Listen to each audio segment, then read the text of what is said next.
And you can hear this is modal. This is from her detuning, but this is a rock band's version, translation of her detuning. It has a lot of that Mixolydian too, the happy, sweet, and sour between total happy to total sad. So why is this a definitive version?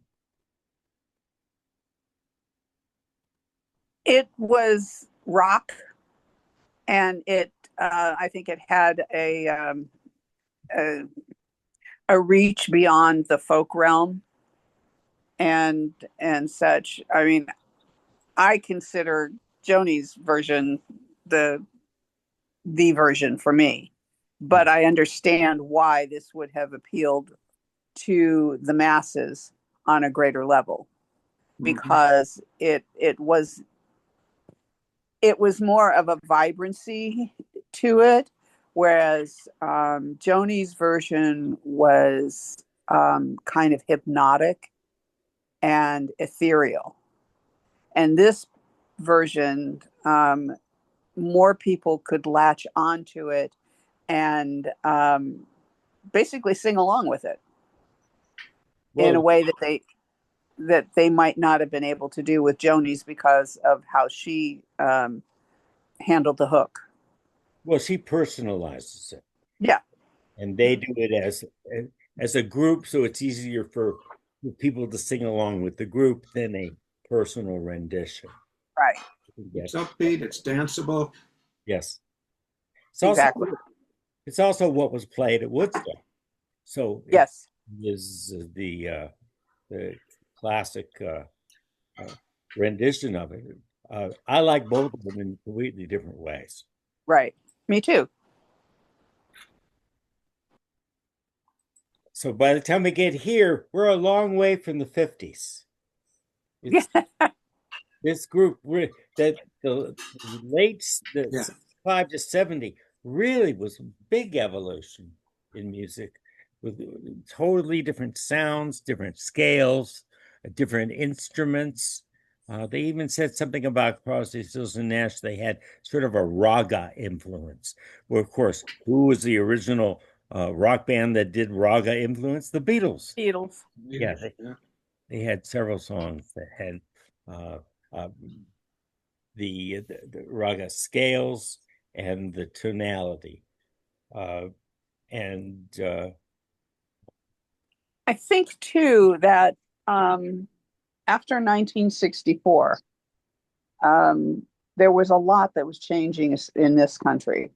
There was the Civil Rights Act. There were the peace, the marches, the civil rights marches, the blowback from racists, and then you had by 65, you were starting to see an uptick of activity at a faster pace of the Vietnam War. And so by the time we hit 66 and 67, it became a full blown revolution. Uh, Basically, this is not okay. We are not okay with this. And people started, that's when I think, the real return to what folk music originally was, talking about, because if you go back to a lot of the folk music from Ireland and Scotland, uh, early on, you're talking like 17th century and stuff. A lot of it was about the injustices from the crown, and what they were imposing on the Scots and the Irish and such. So a lot of it was very political and such. And so I think that happens in society wherever you are, when these injustices and such heap on and heap on. There is an artistic rebellion that then fuels the societal rebellion. And when people say, "Oh, shut up about your politics, just sing," they are completely negating the fact that music and art are exceptionally political when you look at history. That many of the changes that are made for the better of the society happened because, not in spite of, the creative element bringing to light and popularizing the better ideals. No, I totally agree. And I at UCLA got tired of all the classical music it was trying. They were trying to have me write. It was all too dissonant and 12 tone. And uh, I needed to get back to some semblance of humanity. So I hung out in the folklore department. And I took several courses in folklore and folk music. And folk music, especially the Anglo and the Scotch Irish ballads, a lot of them were broadsides. They were the newspaper of the time. And that was their function. People got their news from songs because they didn't have newspapers at that time. The traveling barge, they would go. Right. Yeah. And what did Bob Dylan try to extend? What did so many of the folk singers in the 60s try to say? They became the bards, they became the newspapers, and they became the message.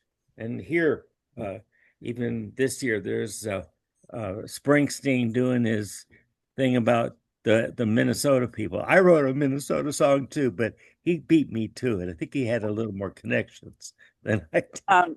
There's a wonderful young artist named Jesse Wells. Yes.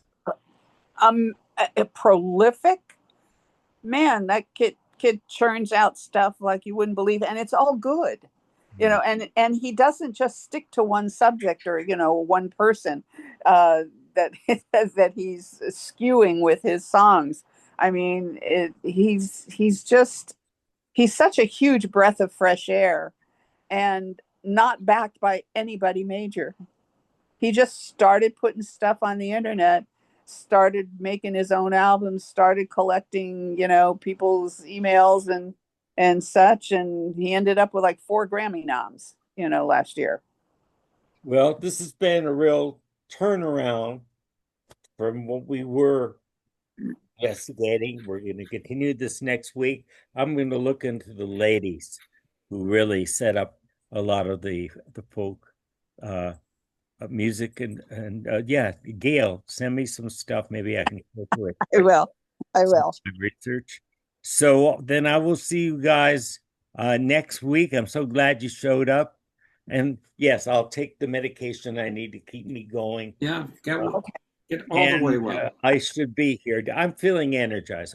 A week ago, I couldn't have done this. I would have been Good.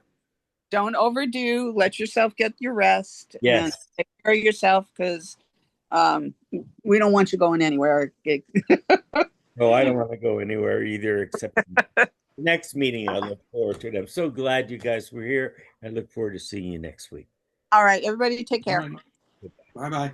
Bye.